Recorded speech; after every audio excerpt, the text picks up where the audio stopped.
你知道威海为什么叫威海吗？哎，你怎么知道？哇，我爸好博学呀！对。Today, we are heading to Liugong Island, located right in Weihai Bay. This beautiful island holds one of the most important chapters in China's modern history.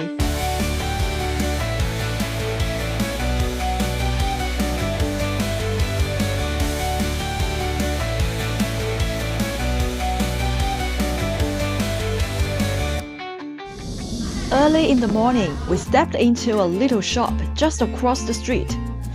There, we grabbed a classic Chinese breakfast, crispy fried dough sticks with warm soy milk. After that, we made our way to the ferry terminal for Liugong Island.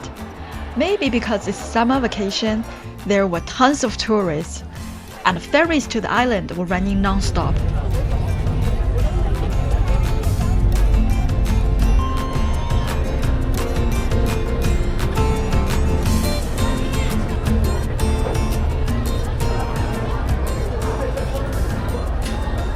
Along the way, every boat was accompanied by flocks of seagulls flying right alongside us. I had even prepared some snacks for them, but unfortunately, I left them back at the hotel. Sorry, little seagulls, my bad.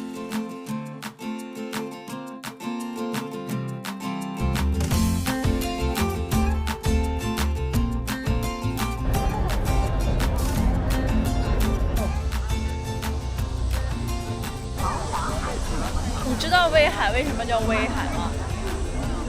威震海疆啊！哎，你怎么知道？哇，我爸好博学呀！ That's right. The name Weihai goes back more than 600 years to the Ming Dynasty. To defend against pirate raids from the Yellow Sea, the government built a military outpost here, aiming to demonstrate its power across the seas. And that's how Weihai got its name. 对，威震海疆我们看到了，看这个石头上写的，所以这个就是威海的名字的得来，威震海疆。Liugong Island sits right in the middle of Weihai Bay, just about 2 kilometers from the city, and is often called an unsinkable battleship. For centuries, it has held great strategic importance in China's coastal defense. Over 100 years ago, a fierce naval battle took place here, but due to the corruption and weakness of the Qing government at the time, China was defeated and forced to sign unequal treaties, ceding land and paying heavy reparations.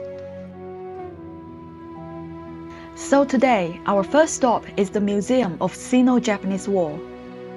Inside, you'll find original relics from the First Sino-Japanese War of 1894 to 1895, telling the story of a battle that shook and weakened China.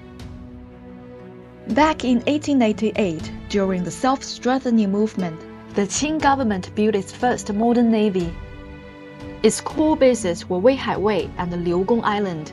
China spent a fortune buying 15 warships from Britain and Germany, including the ironclads Dingyuan and Zhenyuan, which were once hailed as the most powerful battleships in Asia. But corruption at the Qing court diverted naval funds into building the summer palace and hosting lavish celebrations, leaving the fleet poorly trained and badly maintained. In 1894, Japan attacked, and fierce battles break out at sea.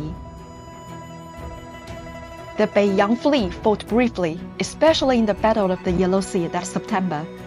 Captain Deng Shichang of the Zhiyuan went down with his ship, choosing to ram the Japanese cruiser when out of ammunition, sacrificing himself and over 200 crew.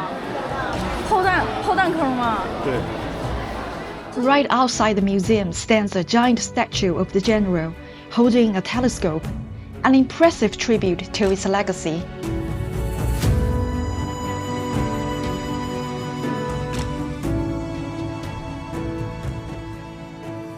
By early 1895, the Beiyang Fleet was completely destroyed in the Battle of Weihai, and Liugong Island fell.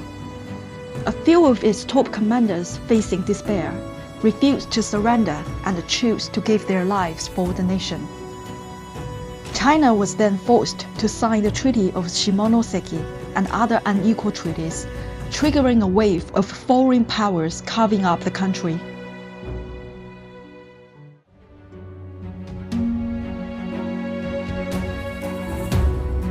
Yet in this darkest moment, new voices rose. Reformers and patriots began pushing for change, igniting a national awakening. When we remember this history today, it's not about anger or hostility, but about reflection. History is like a mirror. By looking back clearly, we can walk forward with strength. 擦清历史的镜子，走好未来的路。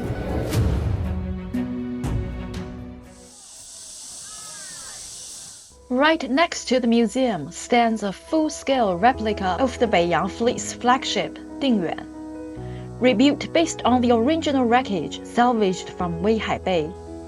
The original Dingyuan was launched in 1881 in Germany, and at that time it was one of the most powerful warships in Asia, symbolizing China's dream of building a modern navy. Unfortunately, the mighty Dingyuan was eventually destroyed during the First Sino-Japanese War in 1895.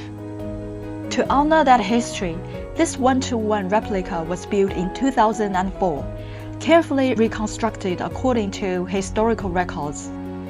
The ship is about 95 meters long and 18 meters wide, with a displacement over 7,600 tons. When you stand on deck, you can really imagine how massive and intimidating it must have been more than a century ago. Today, the Dingyuan is more than just a ship, it's a floating museum. Inside, you can walk through exhibitions that explain the story of the Beiyang Fleet, see models of naval battles, and even peek into recreated living quarters of the sailors.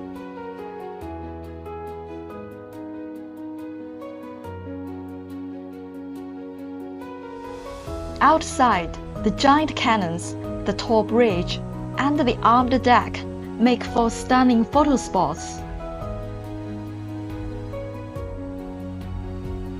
Visiting this replica is like stepping into a time machine. It's not only a reminder of past tragedies, but also a way to reflect on how far modern China's navy has come. 这船是真的大。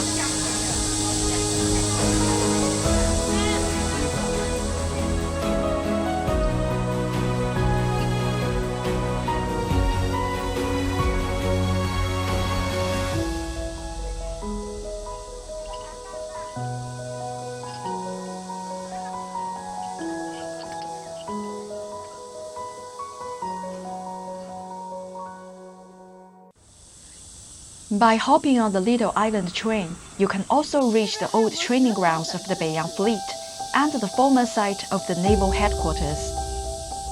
Here, history truly comes alive. You are not just reading about the past, you are standing right where it actually happened. Inside the exhibition halls, you find salvaged wreckage and original weapons from that time, giving you a raw, powerful glimpse into the brutality of the war.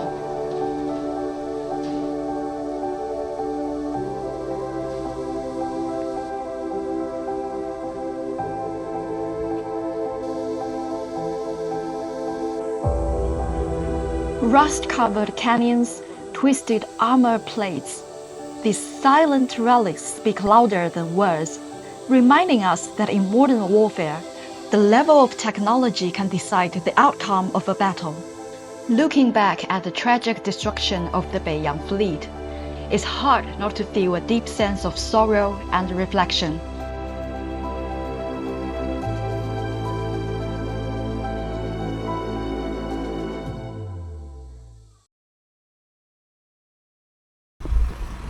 我现在就来到了一个很特别的地方，这边有一个沉船，叫布鲁威斯号。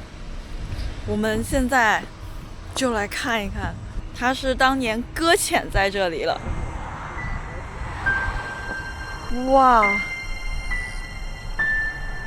看到了吗？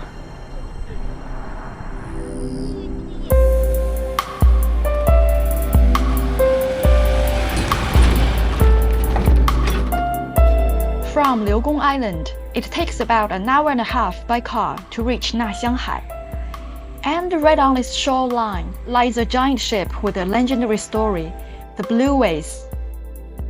This Panama-registered cargo vessel was once a giant of the sea.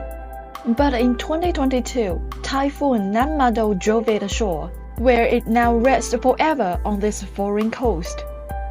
Because of the enormous cost of towing it away, the ship owner abandoned the idea, leaving the Blueways to slumber by the shores of Naxianghai. Though its arrival was unplanned, it has unexpectedly become a striking new landmark of Weihai. The Blueways stretches 119 meters long, 31 meters wide, and could carry up to 60,000 tons. Its massive silhouette against the tranquil sea creates a dramatic contrast. At sunset, when the fading light casts golden reflections on the waves and the ship's steel frame, the scene becomes both hauntingly beautiful and powerfully grand, truly breathtaking from afar.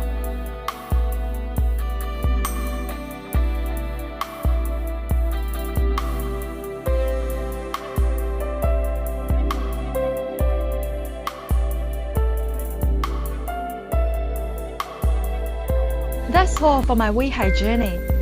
Curious about my next stop? Don't forget to subscribe, and I will see you next week.